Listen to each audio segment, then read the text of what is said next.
I have a very special guest joining me today, all the way from Chile. Pedro Parra is a terroir consultant who works with big-name wineries across the world, including Alkina Estate in the Barossa, where he's been driving their incredible Polygon project since 2017. Welcome, Pedro. I'm so excited to have you here. Thank you, Anna. I'm happy to be here as well. Great. So firstly, what is a terroir consultant? Like, how do you explain what you do and how did you get into it? It's a very difficult question because it depends very much on your client. But basically, people hires me to understand the terroir and to match the terroir with the wine typicity that they produce. So many of my clients, they don't know the terroir. They know the site, they know the vines, they know the wines, but they don't know what is happening with the roots and the rocks or the soil, which is super important because it's the genetic of the vine. So if you want to run 100 meters in the Olympics, it's about genetic first and then training. So you need to have that genetic. And for wine, it's the same thing. If you do have a very good genetic, you are able to compete in the Olympics. But you need to know if you do have it. So you may think that you have because the wines are showing well or wherever, but you don't really know very well. And so my work is number one, I need to understand my client's palate, tasting, Yeah. And I need to understand the terroir genetics and try to figure out if this is a matching point or not. So that's why it's difficult, because you need to know about viticulture, about winemaking, you need to know about geology, and you need to know about people. And it's a very holistic work. That's why there are not many people doing that in the planet. It's super fun. Yeah. It's long. And it's super, super fun when you have a very good terroir. It's not that fun when you visit a client and you realize that the genetics is not very good. So how did you get into it? How did you learn about all of these different things? What was your training? Time. I mean, the basics was study. Yeah. So I had a chance to move to France when I was very young, and I did a master degree. And then I did a PhD on terroir in Paris. So you learn the basic on terroir as a student, I would say. So you have but when you have a PhD and you know nothing, basically. So you know a lot, but you know nothing because you're not confronted with reality. So after that is time. Is one client, 1 year, 2 years, 3 years, 5, 10, now 25. So it's time. I think the older you are, the better you are. And you just said that when you started, there wasn't really anyone else doing what you're doing. Are there more now? No, or is it still super, super niche? When I started, we were 5 or 6. Across the whole world? Yeah, French. All French. And 2 are now retired. Yeah. Or 3 retired. And today, I think we are 3. Okay, so it's getting smaller. It's getting smaller. Yeah, Anna, the problem is that how do you learn that? It's not that you go to a university and you study terroir. Nobody is teaching you terroir. So I was very lucky because I was in this program in Paris, but my professor, who was very good, retired after me. Yeah. So I am the last one of that. Let's say I am the last one in the Paris school. Then there is the La Loire school, and there is the Bordeaux school. So in Bordeaux, there are 2 or 3 guys that came. One is working for sure.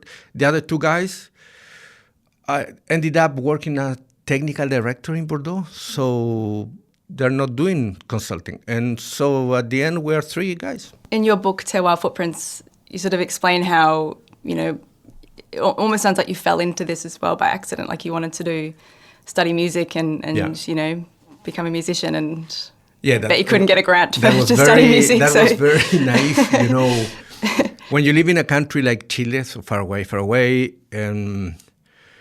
you think that maybe you are good. I was playing saxophone and I was not bad. Yeah. So you have this idea that maybe if you work well and you train yourself, you will be maybe a professional musician. That was like an idea. Mm-hmm. And when I arrived to France, to Montpellier, I figured out that it was a very stupid idea. I mean, I was really not good compared to very young guys, you know. Yeah. I was 27. The other kids were 13, 14, 15, and they were super good. So again, it's genetic. Yeah. You need to have the genetic, and then you need to train yourself very much. I'm sort of surprised to learn that there's not more people doing what you do these days, because I understand that it's difficult to train for, but would you say that there is a greater appreciation these days for terroir and a greater understanding of terroir? It's the perfect time for Yeah. being a consultant on terroir. I mean, we're facing a very special time on wine. Yeah. The market is changing a lot. The people, the drinkers, the old drinkers are dying, basically. And those drinkers were drinkers that were very much into Bordeaux or Burgundy, very expensive wines. Now the young generations, they don't care about that. Yeah. So it's a great opportunity for countries like Australia or Chile or South Africa, because we are now invited to the Olympics again. And we never were. Yeah. You will never see a Australian wine or Chilean wine in a great table, you know, in London. Yeah, okay. In a great dinner table, you know. Now it's happening little by little. At the same time, we're facing the global warming, and the global warming is affecting all the major regions in the planet. And that means that you need to adjust. And adjust means you need to learn and understand who you are. And who you are is your site, your terroir. So how can you adjust your viticultural techniques, your winemaking approach, if you don't understand or you don't know about your genetic? Yeah. So to be a terroir consultant is the perfect time. So how is possible that there is no other people coming? I have no idea. I mean, it's super stupid. In fact, I don't understand. So there is one person coming in American. It's a woman, a young lady. Is a geologist, and I think she's very good, and she's still very young. Mm-hmm. In 5 years, or 10 years, she will be there. She will replace my work for sure. Yeah. But nobody else. So it's not just that there's a greater understanding of terroir, but it's more important now than ever, you would say, to understand your terroir. Yeah.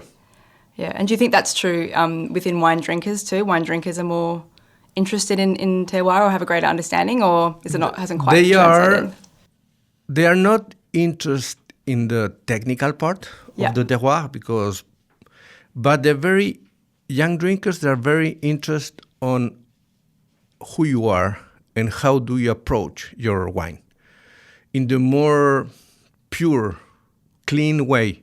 And that starts understanding, again, who you are, your genetic, and that is the terroir. So for the drinkers of the future, if you don't understand your terroir, you don't treat very well your terroir, you are out. You know, and that is I see that so often now, you know. 3 weeks ago, I was in New York for 3 days. All the buyers, all the sommeliers were super young.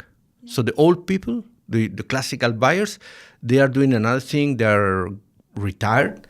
And now everybody was 30, 35, maybe 40. And they have another vision. Totally another vision. So they really don't care about Bordeaux, Burgundy, and expensive wines, because they never got the opportunity to drink those wines. Because when they started to work, they were too expensive. So it's another generation. My generation, we grew up drinking those wines because we could pay for that. The young guys never. No. So they heard, you know, Romane Conti is incredible, but and they cannot travel to the place. So it's like it's kind of far away. It's a myth, and they don't work with that. They really work with things that they understand, with a price that they can pay and drink. So it's incredible new time, you know. How important is terroir to wine? I would say 100%, but I mean, everything's very subjective. But if you invite the top 100% sommeliers of the planet here, and you ask them to make a list of their 50 best wines, and then you get all the list, you will easily see that 95% of the wines in the list comes from great terroirs. Yeah. What we consider great terroirs. So there is a mathematical relation, statistical relation between what we think is a good terroir and what is the professional perception. Another thing is, you know, is my wife or my friends at home. They may have a different perception of what is good or not good. But in the professional area, we agree very much on what is good and what is not good. Yeah. And when we do agree on that and we look at the terroir, the wine is explained in a very high percentage on the DNA, again, and the terroir is DNA. Then you need to be a good viticulturist, you need to be a good winemaker, and if you have these holistic things, you will create a fantastic winery. What is the most important element of terroir, would you say? Is it the soils, the rocks, the climate? Drainage. The drainage? Yeah. Oh, And that, without drainage, there is no life. And there is no oxygen. Yeah. So there is no roots. Okay. If you don't have roots, you have nothing, basically. So you need to have good drainage You need to have, for good root growth. Yeah. Yeah. So okay. you need to have air. Air means life to develop roots. When you have very good roots, healthy roots, we're talking. It's the number one. And that is what the rocks are bringing. Yeah. The rocks are bringing basically fractures and drainage. Yeah. And so that is the essence, the number one thing. And then you have different other parameters that are the water holding capacity is very important as well. And the minerals that comes with the soil are very important. But without drainage, you have nothing. And how do all of these things kind of interact with each other? Because it is more about the interaction. We have no idea. I mean, no, we don't. The science has not yet reached the point where they can explain what is happening. That's why terroir has this kind of mystery area, you know, that we really don't know, because is almost there are so many factors that interact in a place, in a site, that is impossible to get the holisticity and the connection to understand globally. But you may have ideas, you may have theories. I have my personal theory, and is you need to have a good wine, you need to have a connection between what I call the restaurant and the client. So the soil and the rocks are the restaurant, and the vines are the client. And if you want to eat in a restaurant, you need to have a fork and you need to have something. And that is how you connect the food with you. In a terroir, it's the same thing. You need to have the restaurant, you need to have the client. The client means to have the roots. The roots are the mouth. And you need to connect. And the way to connect is super important, and the connection is made by microscopical life. Yeah. So you need to have that kind of aliens, you know, in the soil that are going to connect both things like a plug to create something. And that connection, that microbiological life, is essential and is defined by many things, like temperature, oxidation, reduction, the nutrients, so the minerals in the soil. So you have a very specific microbiological for a site that you cannot copy. Yeah. So there is the beginning of the typicity of one terroir, is that the aliens in the soils are specific to your site. You cannot copy that. And that is what people call mycorrhizae. The mycorrhizae is what connect the restaurant and the client. And that is how, everything moves and produce and create fertility. And the fertility, the food for the vines, is something typical for every restaurant. Yeah. So when we talk about polygons, every polygon is one restaurant at the end. And every restaurant, you can have a Chinese or Japanese or French or Italian restaurant. You can have silty schist, sandy schist, limestone schist. You can have a slate. You have granite. So different kind of restaurants. Yeah. And then that is the essence of the problem. The second part of the problem is that you need to have a chef, because somebody needs to cook the food. And the chef is going to be the viticulture and the winemaking. It's the same thing. Wine and food is the same thing. So is it fair to say that the deeper the roots go, the better terroir is able to be expressed? I would say yes. Yeah. We have not proved that yet. Yeah. Because that's sort of the theory with high density planting, isn't it? To encourage roots to go or down. Or low density as well. Oh, really? Okay. Yeah, because when you have low density, you don't have competition, so the roots can really... the roots will go where they found air. Okay. So when you have space, air, the roots are going to jump into and go. If the fractures are vertical and going down, the roots are going to go down. Low density or high density, they're going to go down. Yeah. So the high density is because of the competition that you create. So the roots don't grow horizontally, they grow down. But you need to have the space. Again, if you plant high density and you don't know your terroir, you're making a huge mistake, because if there is no space, no fractures, no air, the roots are going to grow like there, and the competition is going to kill the vines at the end. Yeah. So this is very French. So the French are going to tell you that vines needs to go really down, and vines need to be old to be good. That is the French idea of terroir. Yeah. What means really very down is subjective. So it's 3 meters, it's 6, it's 7. We don't know. And what means old is 15, is 25, is 40. We don't. It depends of every restaurant has his own rhythm. Yeah. So it's not we the persons that will say 25 is old and 50 is super old. For example, in my wines in Chile, I have 150 years old vines, alive and perfect. So what is that? It's extremely old. So everything is subjective. Yeah. You need to have roots going down to have a good water holding capacity. So they need water to eat. It's not the same to eat superficial water that drink, deep water. It's not the same water. It's not the same amount of water. When you do irrigate, for example, it's the person who is telling you need to drink. For example, we're here and maybe you don't want to drink. For example, you don't want to drink anything. And I cannot force you to drink wine. But if I do irrigate, I am forcing him to drink. And the vines, maybe they don't want to drink. So it's very egocentric. It's we are. Yeah. And what we are looking is not we, is the vines. So your preference is always for dry-grown vineyards? Yeah. What is the major difference between soils and rocks? And soils is like a burger.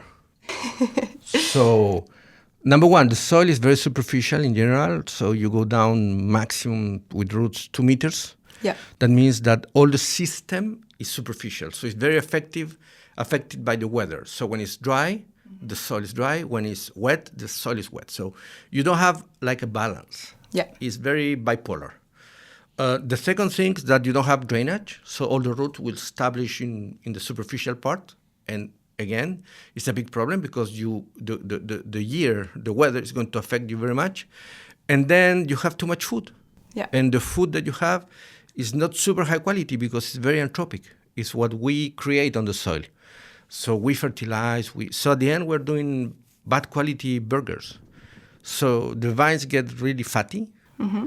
And so the wines are like that. So when you grow in a system that is composed by soil and rocks, you change totally because you have the superficial restaurant, the burgers, but many of the roots go into the rocks, which is the high-end 3 étoiles Michelin restaurant. Yeah. So you have two different conditions, and that is a good balance. And what do the rocks do to the flavor of a wine? Is it is it more about a dictating style, or is it like an energy? Like what's But it's not the rocks. Okay. I mean, one thing that the rocks are going to create is space, air. Yeah, okay. Fractures. So you go down. But the rocks are basically dead. So the rocks don't hold water, and the rocks don't have food. What happened is that in the fracture of the rocks, there's always soil. Because the rocks decompose and create soil. The soil is like the baby of a mother rock. Yeah. And in the fractures, you have 1 millimeter or 2 millimeters of soil. And what is happening is that soil comes direct from the rock. So the minerals from the rock are in the soil. And the roots are drinking and are eating from that soil, that restaurant. Yeah. And it's a very pure restaurant. But it's 1 millimeter. So at the end is soil, but it's a very decomposed rock that creates a special soil. It's not the anthropic soil that you find in the upper part. So in your book, you say that terroir should be described more from the heart and experience than sort of science and in books, or science in the head, sorry. What do you sort of mean by that? It means that after 4 years doing a PhD in Paris, I couldn't prove, following my numbers, the difference in the terroirs. My PhD is a major failure, if you want, or not. I mean, it's a failure because we couldn't, my professor and I, prove with numbers what we were proving with our taste. Yeah. So our mouth, especially, is a fantastic machine that can go way far than the numbers that you calculate, with different parameters. Yeah. So the numbers are the science, I would say, through numbers, to me, are very, very far away to prove something on wine. Yeah. So because I learned that in the hard way, and then I was always using numbers. Even today I use numbers. I use numbers to understand that I don't need to use numbers, but I still look at the numbers. But what means? I mean, winemakers, for example, I work with so many winemakers, and they fear the pH on the wine. Yeah. They really fear the pH on the wine, because if the pH is too high, the wine is not going to last. The wine is okay. And the pH is a number. So let's say 3.9 pH. So that's a classical number that everybody hates. But 3.9 in the northern Rhone has nothing to do with 3.9 in a volcanic decomposed soil. Yeah. The number is the same. But what is going to happen with the liquid is totally different. So you cannot apply numbers if you don't understand the terroir, because the number comes with a specific terroir. So with 3.9 on granite in the northern Rhone, you have zero problems. Yeah. With 3.9 in a volcanic flat terroir, you may have problems in the wine in the future. So again, you cannot follow the numbers. When choosing which varieties to plant, is it more important to pick a variety that suits the climate or the sort of soils and the rocks? Like, is Merlot planted, like Merlot say needs a moderate climate, is Merlot planted in moderate climates, one in clay, one in loam, going to taste completely different because even though the climate's the same? What's the most important factor, would you say, in terms of the end result? It's a very difficult question as well. Yeah. It's because, again, we have a lot of the French ideas in our head. And the French ideas are very square. They are based, if you look at the books, the viticulture books, they come from Montpellier or Bordeaux. So they're very specific to the French conditions. Yeah. And if you look chapter 3, it will say, never plant a vine if the pH of the soil is very high. Yeah. So up to 8.5 is don't plant. Everything in Barolo is 8.7. So if you read the book, you don't plant Barolo. Yeah.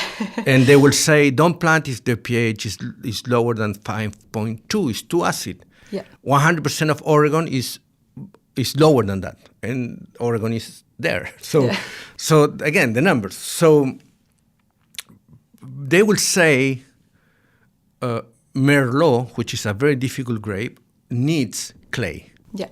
I think that is one of the most important financial mistakes in the planet. Yeah.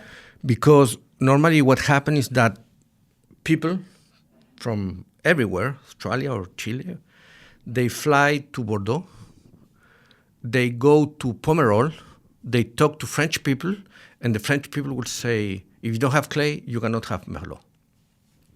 Then you come back here, and you look for clay. And then you have clay, and you plant Merlot, and it doesn't work. Yeah. It's a catastrophic failure, in fact. So what the guy in Pomerol didn't tell you is that you need to have a very specific clay. Yeah. And that is not part of the conversation. So it's clay. Yeah. So what they do have in Pomerol is a very high quality clay that basically few people have in the planet. So the conditions of Pomerol you cannot replicate or copy. There have been thousands of hectares of Merlot planted in Chile on clay, on bad quality clay, not high. And now they are all dead, basically. Yeah, okay.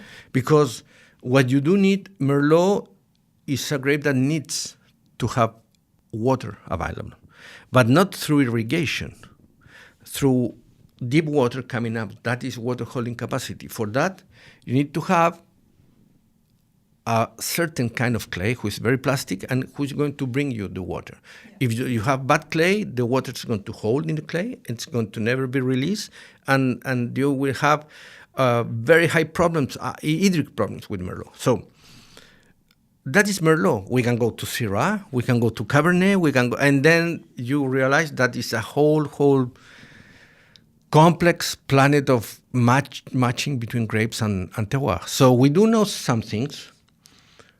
It's very generic. We know that Cabernet Sauvignon likes drainage very much, needs drainage. So basically gravels. Gravels are the best Cabernet Sauvignon in the planet comes from gravels.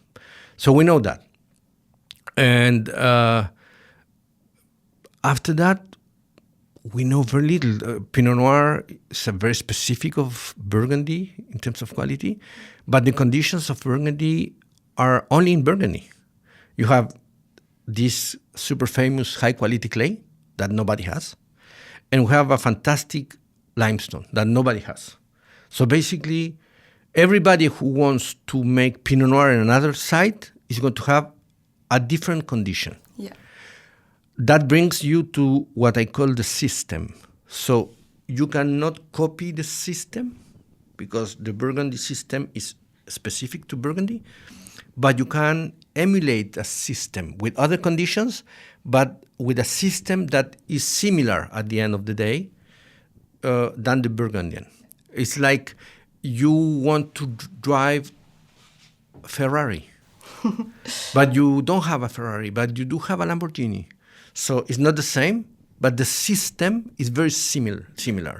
And so if you understand the Lamborghini system and you drive it well, you may compete with Ferrari. Yeah. So that is about the system. And the system is a combination of the weather, the rocks, the soil, and the human interpretation. Yeah. That's the terroir. Yeah, so you can make cool climate Pinot Noir on limestone elsewhere, but it won't be exactly the same. You can maybe make fantastic Pinot Noir on granite, on sand, which is the opposite, but it won't be limestone.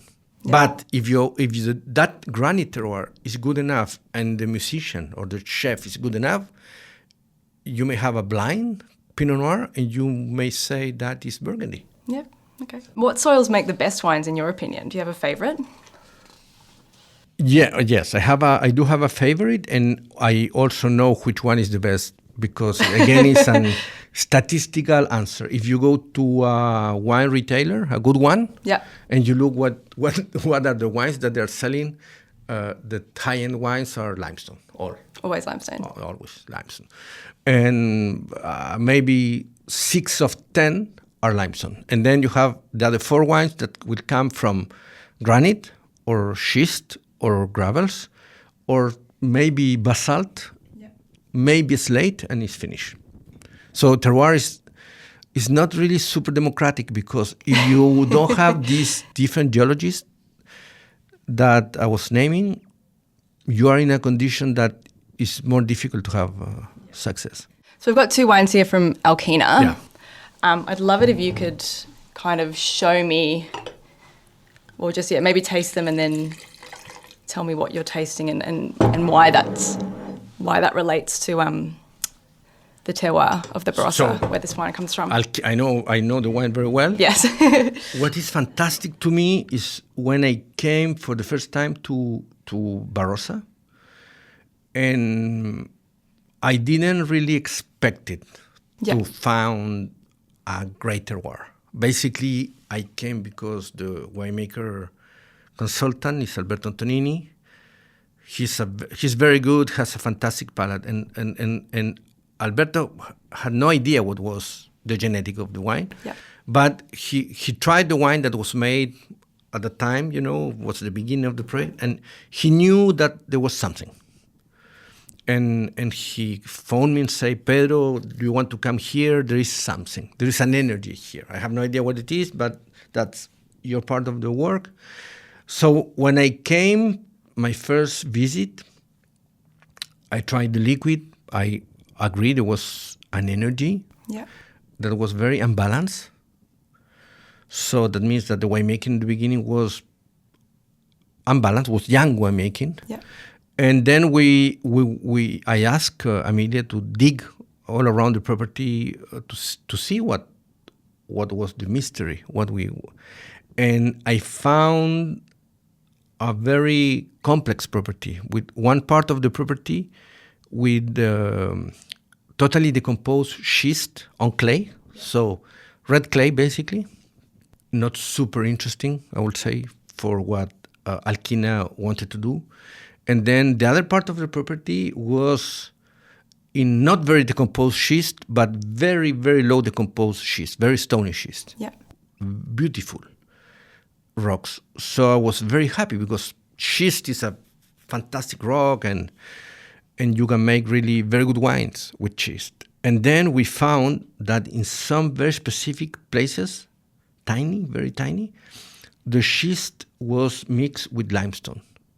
So that is a Calcoschist, basically. And I have seen Calcoschist in 2 places in the planet, in Priorat in Spain and here. So it's very rare, very rare. Because you have like the energy of the schist, but with the rhythm of the limestone. So it's kind of perfection. Yeah. So when you know that you have beautiful schist and you have a beautiful Calcoschist, then you need to figure out the viticulture for each one, and then you need to figure out the winemaking approach. Are you going to winemake the same way, both terroir, or you're going to understand that they are different, so they need different cooking, different approach on the winery. So that has been year after year, Alberto's work and my work with Alkina, trying to find the best way to cook in order to make the wines that Amelia was dreaming to have. Yeah. And Amelia was dreaming to have finesse, something, drinkability and finesse. Very, I would say, very European and very Burgundian as well. And so what we're doing basically is we're doing Burgundy in Alkina. So it's a scale problem. Yeah. So that means that every square meter counts, So we're doing that, and we found many different spots that we call polygons. And then the best ones are vinified, separate to create, like a single vineyard, again, like a Burgundian cru wine. So Polygon 5 is one of the cru wines. Yeah. So it's a Grenache. If you look at the color of this Grenache is a Pinot Noir color, very light. Is what we look for to make, We basically, everything that we do with Alkina is the opposite of concentration. We're doing dilution. All the approach in the viticulture and in the winemaking is dilutional to create drinkability and complexity and not concentration. Yeah. And so it's very, when you talk to a winemaker and you're saying, we're making dilution, the guy will say, are you stupid? You can add water and you are doing dilution. It's not funny, first. And second, it's not the same to add water to have a natural dilution on the wine. So that's how we approach the winemaking. And the aromatic is very particular because when you smell something that a lot of people have no idea how to describe because it's not a fruity aromatic. There is fruit, but there is something that is a little weird, a little different, and that comes from the one mineral component in the soil, that is the iron. Iron. And it's a very, I would say, very ferric aromatic. Ferric means like blood, like metallic iodine. And bloody, and yes. So that's come from the iron, and the iron we do have a lot of iron on the schist. Normally, when you look at the soil pit, you'll see it's very red, and the clay is very orange. So there is a lot of iron.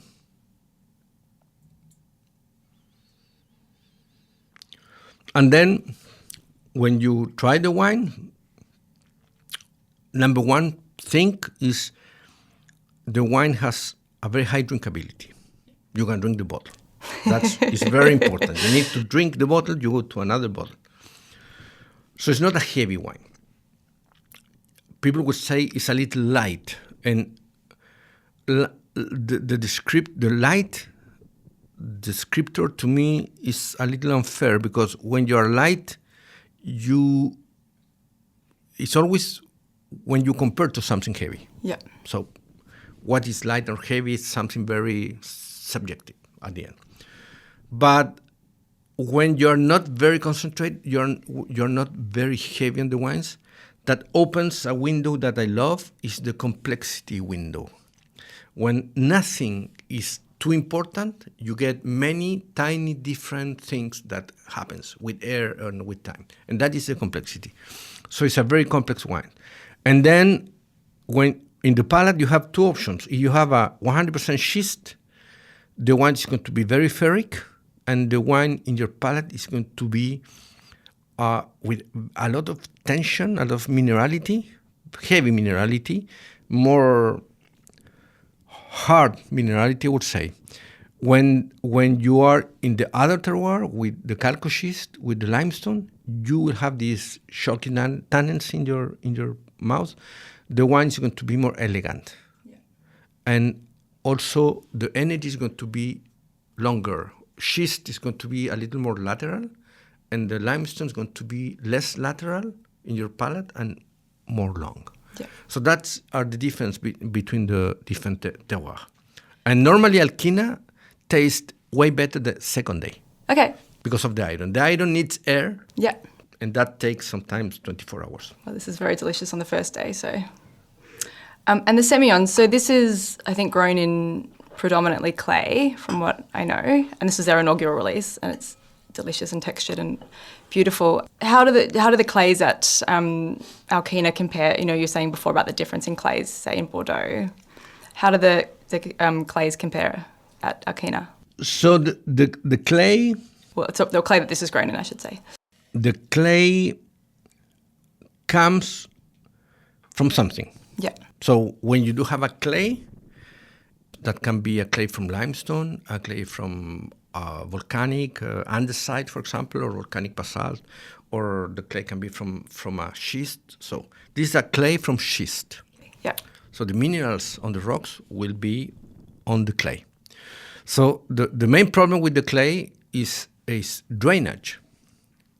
So because clay is very dense, the water holding capacity is going to be very superficial. Yeah. And so what happens is that the expression on the wines tends to be frontal, and they don't have depth. So they are a little round and frontal, kind of aromatic. The clay, I used to explain to my clients, produce very sexy aromatic. So if you do like a lot of aromatic, clay is perfection. If you think that aromatic is overrated and you prefer to have a different, small, tiny complexity aromatics, you need less clay. So it depends what you have. And again, goes to many things like the market, the price point, the way that you are going to vinify the white in this case. Mm-hmm. So in Alkina, we have this part of clay, and that part of clay comes from schist. You may have some stones or very little stones.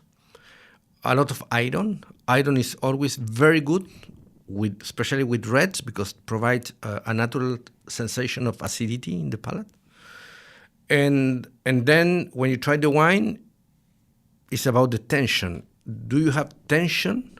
With clay, many times you don't have tension. So how many people is looking for tension? 1% of the planet at the end. Is the fine.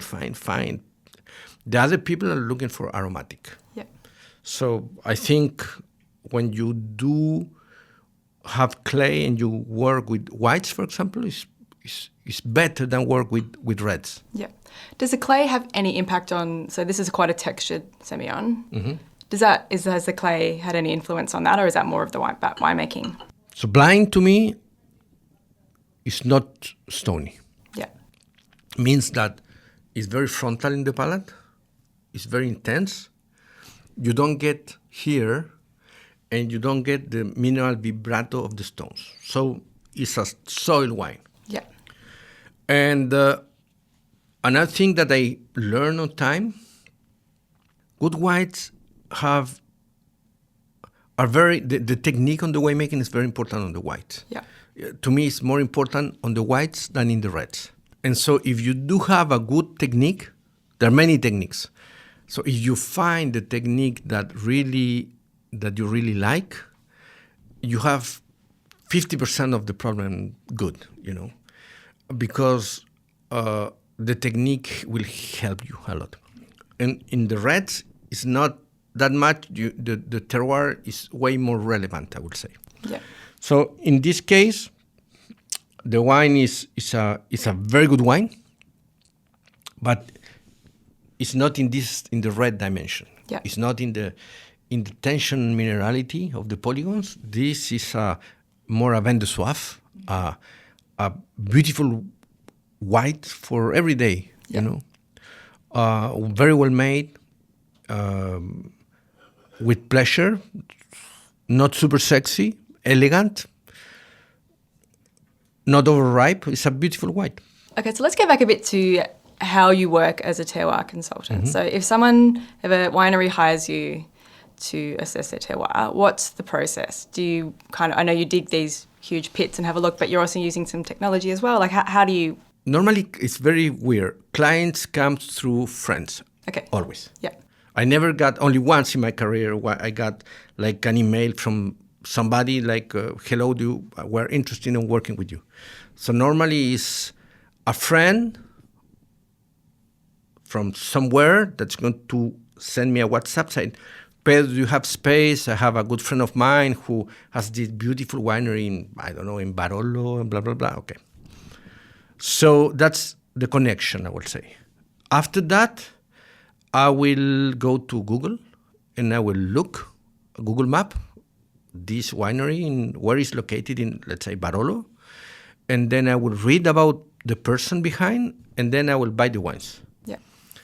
I will get the wines, I will try the wines at home, and I will get an idea very much on the liquid. After that, I will fly and I will meet the owner or the winemaker. Normally it's the same person. And I will try to understand how he tastes and what he likes and why he's calling me. Yeah, what he wants. I mean, what do you want? That is very important. And so that what do you want is super, you have very weird answers about that. So people don't know what they want. Yeah. They Better wine. They have the intuition that they want to have an opinion from somebody external, and that opinion comes from this terroir guy that has another view on the problem, let's say. And so my first step will be to understand the problem and the person behind the problem, how he tastes. So normally I will go to a restaurant once, twice, 3 times. We're going to try wines and we were going to talk. Pedro, I love this wine, I love that. So you get an idea of his palate. Yeah. Okay. When you understand your client palate, you understand the kind of terroir that he wants to have or he may have. So through his palate, I will very fast, okay, this guy like this kind of terroir. The next approach will be, that is the second approach, that means the soil, there's no a rule, because if I go to Barolo, I know 100% of Barolo is on limestone. So yeah. I don't need to figure out the geology, it is limestone. Yeah. So that step, you can go faster, and then you go to the differences on the limestone. If you come to Alkina, you have no idea what you have. So in Alkina, you have a second step that is very important, is what geology we have. Okay. In Barolo, that step is already done. Yeah. In Burgundy, that step is already done. It's also 100% limestone. So you have this second step, is the geology. So you have the palate of your client, you have the geology. When you have those two things, you have a lot of information to work. And then number 3 is that you need to start to separate things, to create the polygons. Yeah. And that creation of the polygons have a scale problem. So one polygon can be, for instance, let's say 2 hectares. 2 hectares will create, which is a big polygon, 2 hectares can make, 14 tons, which is a lot. Yeah. But that is defined based on the winery. If they do have big tanks, you need to have more grapes. If they do have small tanks, you can have smaller polygons. So that's a scale problem. Yeah. So in some wineries where I worked in the past, the scale is defined by the size of the tanks. And then if the terroir is a little more complicated, means that the polygons must be smaller, means that the owner needs to buy smaller tanks. So you face that conditions quite often. In Italy, for example, many times in Montalcino or Chianti Classico, they have like 10 tons tanks. And in fact, the polygons are 3-4 tons. So you cannot ferment. So my recommendation would be, you need to buy some tanks, smaller tanks, because the terroir, the variability on the terroir is more important of what you think it is. So, and that is something that happens in the last 30 years. Bordeaux, for example, Yeah. when they started to work on terroir in the early 2000s, they realized very fast they need to change the winery totally. And Petrus, Brancantenac, Côte de Tournai, Chateau Montrose, they all rebuild the winery because the tanks were too big. Yeah. And the thing is that when you have 1 ton of gravels in Cabernet Sauvignon, it's a lot of money. Yeah. And so it's a lot of money that you need to ferment. And if you cannot ferment that ton, because the tank is a problem, how much money are you going to sell with 1 ton? That is $125,000. Yeah. What is the cost of the tank? $10,000. So it's economic. Okay. So everybody, when you go into this kind of Burgundian scale, everybody needs to take a look on the winery and the size of the tanks. And then they realize that the tanks were too big and they need to reshape the winery. And when you do reshape the winery, you can change the scale. Yeah. And when you change the scale, you look for something more smaller. More smaller means 2 tons, for instance, in the polygons here. So Alkina, because the project was new, the selection of the tanks was very good from the beginning because Alberto Antonini you could tell them what to buy. Yeah, he knows. he knew very fast. So yeah. Alberto was telling Amelia, okay, we need this small, blah, blah, blah, blah. It's about how you perceive the scale problem on terroir. And the scale problem is a very important topic. Yeah. You know, and you really understand that when you understand Burgundy. Yeah. I remember many years ago, 20 years ago maybe, I visited a producer in Chambol-Musigny called Christophe Roumier. Christophe Roumier, super famous, makes every year 1 barrel of a Grand Cru called Le Musigny. And that barrel defines the whole winery, the whole perception of excellence of the winery, because Roumier makes 1 barrel of Le Musigny. 1 barrel means 400 kilos. Yeah. 400 kilos make the reputation of that guy. So I always told my clients, where are those 400 kilos in our vineyard? Yeah. And many will say to me, are you stupid, Pedro? 400 is nothing. No, 400 makes the difference. Yeah. So that is a scale problem. And when you understand that scale problem, you change totally the mentality of a winery. And that's why in the New World, when you have 50 hectares, which is super big. Yeah. So the question is, how many 400 kilos of excellence we have in 50 hectares? Yeah. And that's a scale problem. And in terms of actually mapping out the polygons and is a polygon the same as saying like a micro terroir? Is that kind of similar? Yeah. So say, for example, at Alkina, when you first saw the estate, did you use some technology first and then dug your pits, or how does that sort of happen? We use a technology that at the time was very new technology. In fact, now it's kind of old technology, but it's a scanner. It's a scanner of the soil, which is like going to the hospital and have a scanner of your lambs or whatever. Yeah. So you have a scanner, and that scanner is reading something in the soil. So, like going to the hospital, you have different steps. First, you need to have the good machine. So the different scanners machine, you need to have a good one to have better numbers, better results. Then you need to have, when you have the good machine in the hospital, you need to have the guy who is running the machine. In this case, you need to have the owner of the machine should be somebody who understands how to use the machine. That is also not so evident. Then when you have the machine and the guy who runs the machine, who should be very good, then you have the right numbers. And the right numbers comes to the last step in the hospital is the doctor. The doctor is going to look at the radiography or wherever, and it's going to say, okay, what I see here is this. In this case, you're going to have the lectures, you're going to have the numbers, and you arrive to the final step, the doctor, that will be me in this case, and I will take a look on that and say, okay, what I see here is this weird, and this is how you decide where to dig the pits. Yeah. So the scanner, at the end of the day, is a very inexpensive tool that gives me very good help to decide the pits, especially my first visit. And when I have the scanners and the pits, you kind of match. Then for the future of your work, you know how to read the scanner better. Yeah. Okay.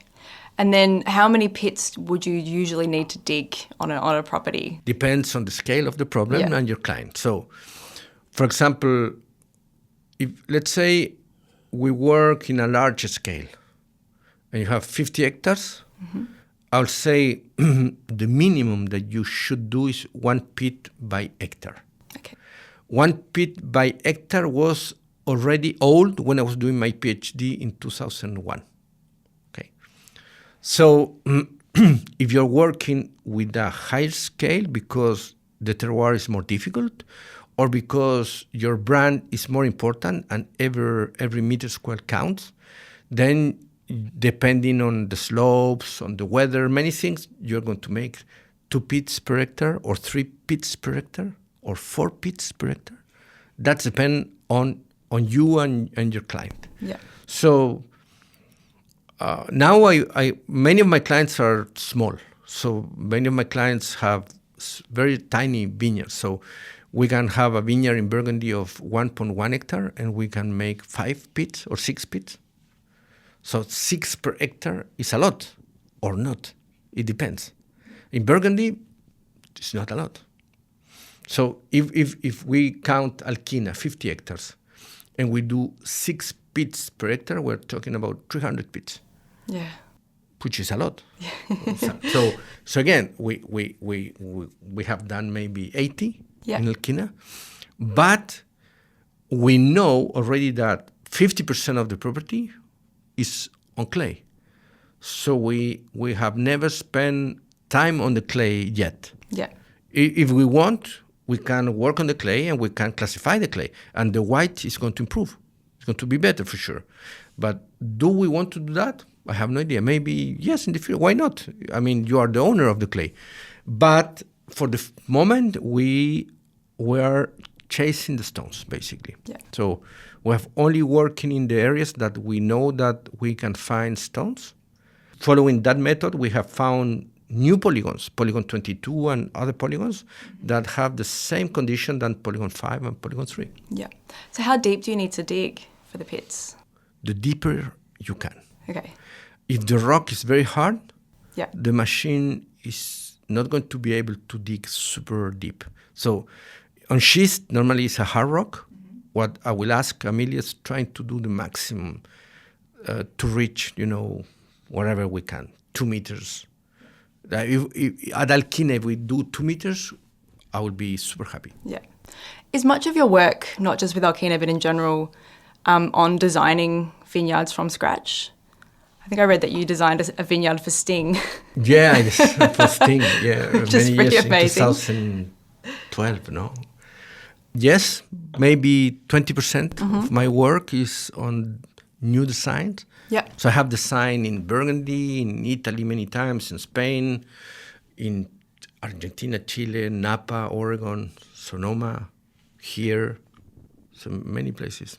Yeah. It's like an architect. Yeah. It's like creating something from zero. And I really like that because it's like a baby. It's a son that you are creating that should last for many years. And it's super fun to do that. Yeah. But 80% of the time, you arrive to a vineyard that is already established. Let's talk a bit about, I guess, macro and versus micro terroirs. So is there any benefits in a macro terroir analysis? Or is it always more important to get down into the micro? I mean, let's say macro, so a large scale. Yeah. You're a company. I have no idea, Constellation or whatever. So you have 400 hectares in Oregon. And you have a budget. And your budget is X per hectare.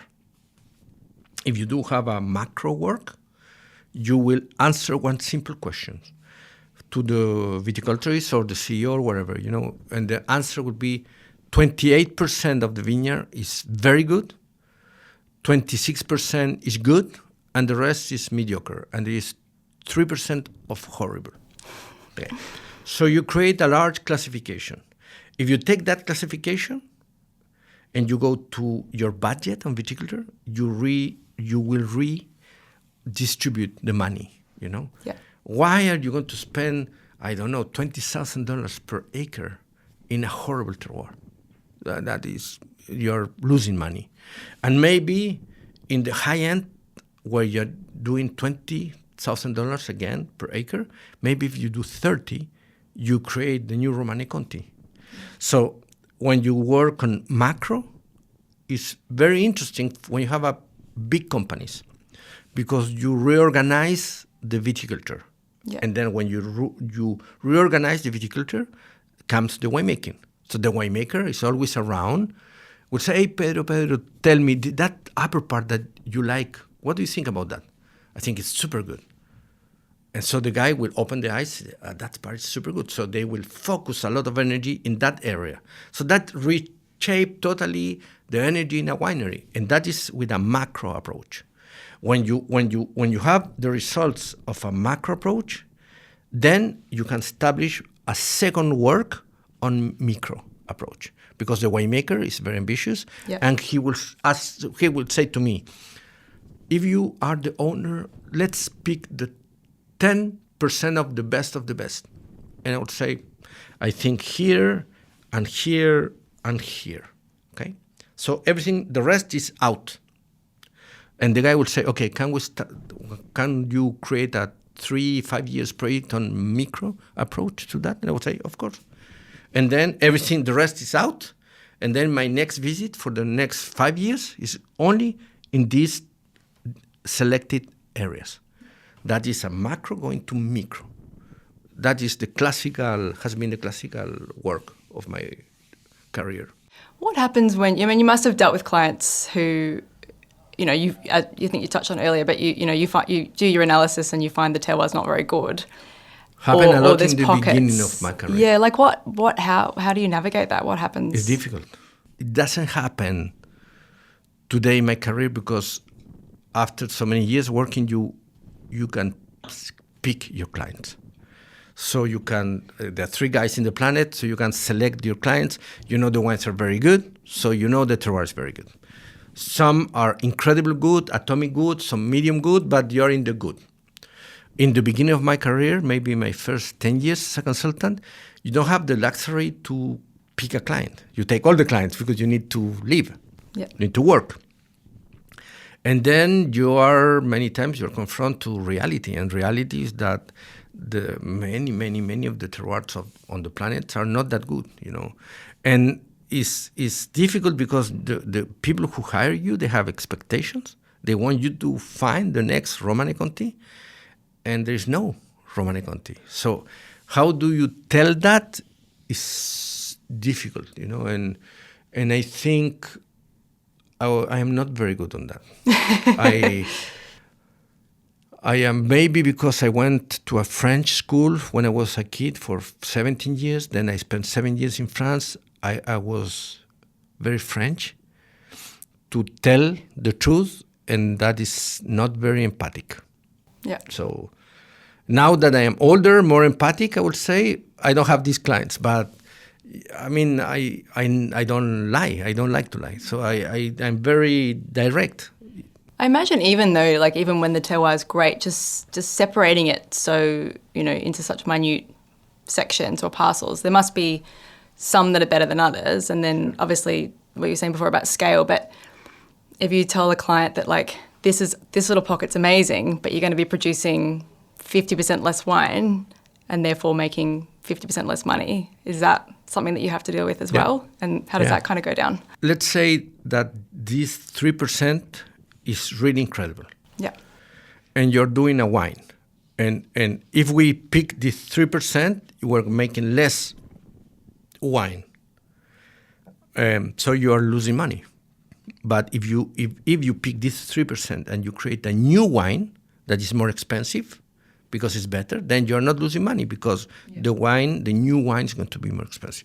So this is part of my work as a terroir consultant, is to sit with my client and to run the numbers, the money. Yeah.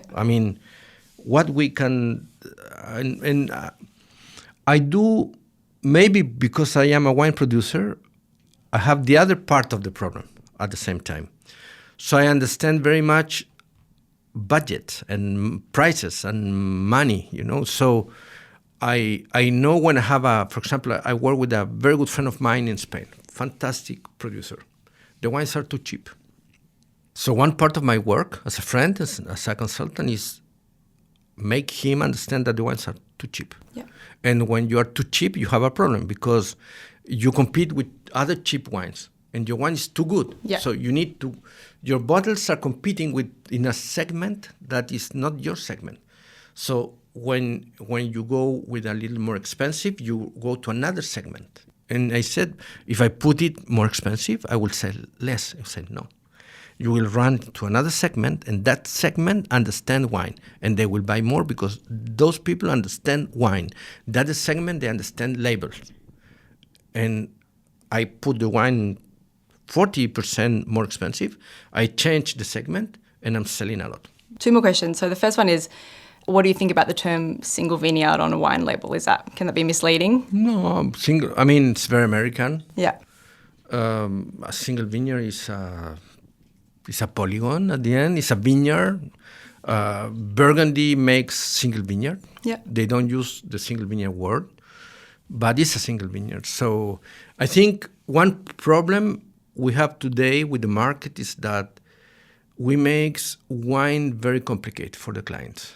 And the clients, they don't want to go, with this explanation of iron or whatever. That's why I talk a lot about food, because it's more easy for everybody. Single vineyard is a very simple way to explain to somebody that is a single vineyard. So I think it's something that you can use. And last question, what would you say have been your kind of greatest discoveries or most major discoveries over your career? In terms of terroir? Yeah. What have you learned that you are still surprised about or that you would like other people to know?